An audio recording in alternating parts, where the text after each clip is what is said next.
貓狗你就可以俾人上車啊，點解雀仔唔得咧？雀仔係咪寵物嚟咧？點解係要針對啲雀咧？1998年開始係呢度建立，嗰邊係1997年尾拆咗，起咗2號坊。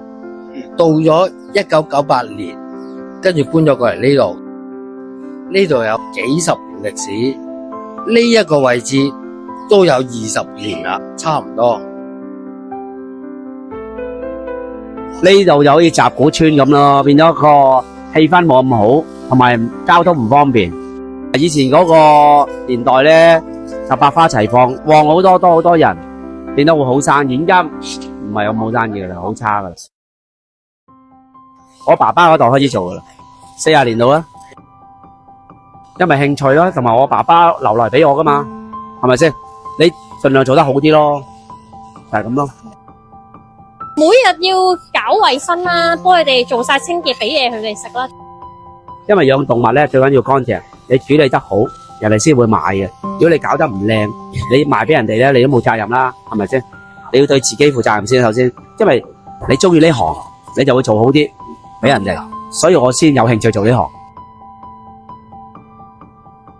就算打風落雨，即係10號風球，我哋都要翻嚟，因為佢哋要食嘢，我哋唔能夠唔翻嚟，係啦，比較困身啲，唔好諗住話去旅行啊啲冇嘅。啲人帶啲鸚鵡出街，成日都唔落鏈，咁啊不停咁提啲人，亦記得要用鏈，會飛走，一飛咗出去有機會搵唔到嘢食，俾鷹食咗會死嘅佢哋，或者有其他意外啦。咁提啲人咧就成日話，我隻雀仔好乖嘅，唔會飛嘅。咁樣跟住轉頭又落嚟派紙就話飛走咗啦咁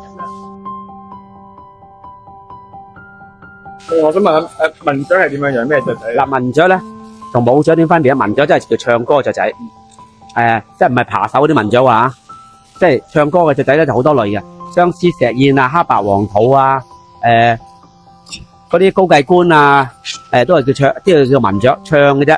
但係如果有啲人叫打雀咧，即係有啲雀仔會鬥雀噶嘛。咁啊，廝打啊，話尾，不過佢哋都係交流啫，唔係賭錢嘅，交流下玩下咁樣咯。咁啊叫母雀，咁啊大隻啲嘅。咁呢兩樣雀都好多人養嘅，但係依家咪少咗啲咯，咁啊變咗少啲人玩咯，少啲人玩，咁我哋都有啲行業都式微啊。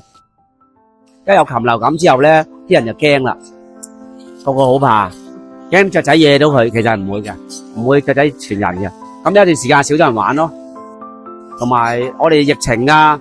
我哋10幾年時間咧係冇乜生意嘅，係靠自己捱翻嚟，守住個鋪頭嘅，冇乜生意。咁你成日翻嚟你要交租嘅喎，你交個鋪租，交個雀仔牌，嗰啲係咪即係嗰啲成本嚟噶嘛？咁你人工唔好講啦，咁你又冇貨喎，咁你喺度即係做個壁報板俾啲遊客睇，因為我哋呢度係遊客區嚟噶嘛。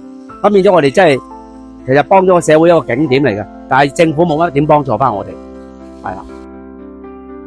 最重要一樣嘢咧。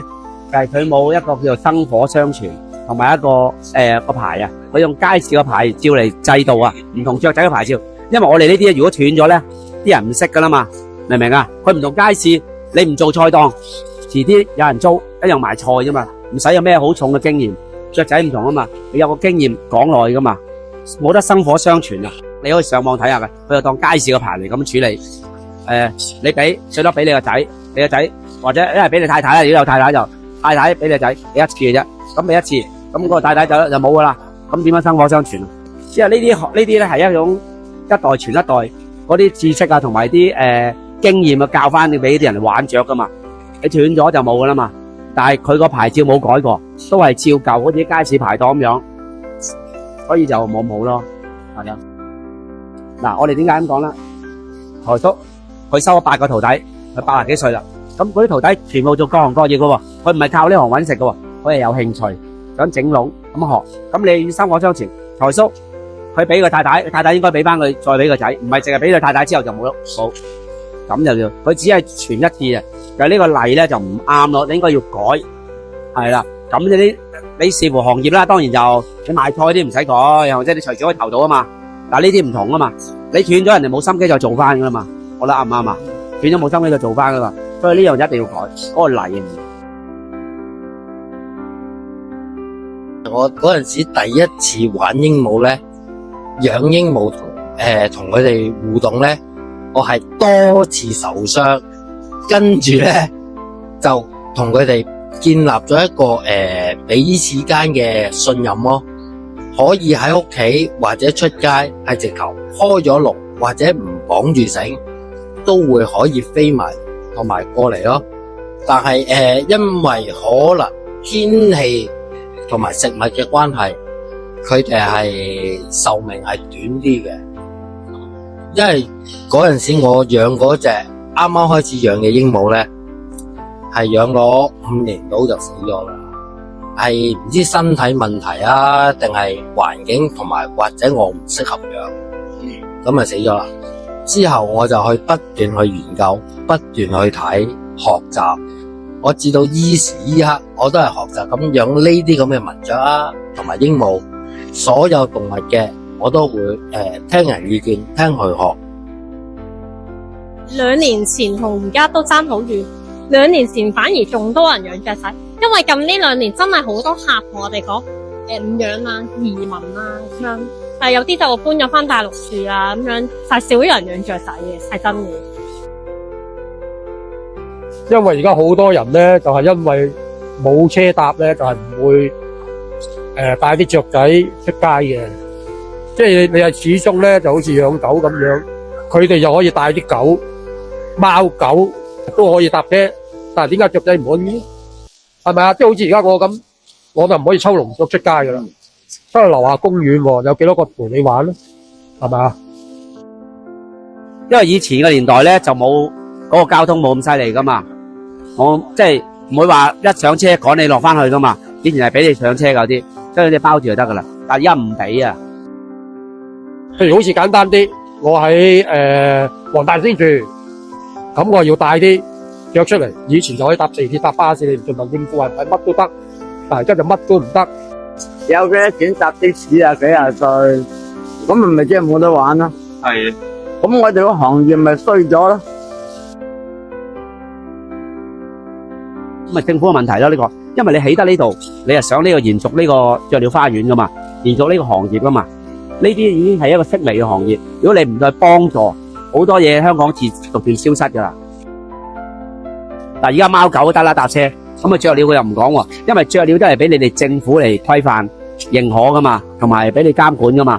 咁你有漁護處嚟，咁你應該可以俾我哋搭車。除咗貓狗，唔可以嗰種動物又得，嗰啲動物又唔得，咁你真係唔得自由啦，唔得公平啦，係咪先？啱唔啱啊？你好似以前咁咧，我哋以前有一卡咧係咩都擠得入嘅生口嘢。即係我哋好耐之前啊，至少要俾搭車先，呢好基本嘅。你俾多啲錢，人哋都願意㗎。譬如你帶埋啲寵物去，收個20蚊、30蚊，佢都肯嘅，佢肯嘅。但問題你哋要做咯，不過可能佢怕做多啲功夫咯。譬如你巴士啦，就算唔好講巴士先啦，講輕鐵已經開始啦。咁你應該係東鐵要做啦，地鐵要做，你俾一個卡咪得咯。咁你都係中意寵物，你先去嗰個卡嘅啫。如果唔係，你會行出嚟啦，係咪先？我諗會咁樣好啲咯，或者規範佢大細啦。同埋要包住佢啦，唔好影響到人啦。咁我諗會好啲咯，個行業會慢慢寵物行業會有得做，有得可以普及化啲啊。咁如果呢度咧冇咗，你會唔會覺得好可惜啊？因為始終都係香港嘅一個景點啦，同埋就中意中式呢啲雀籠，本身都係一啲手工藝嘅。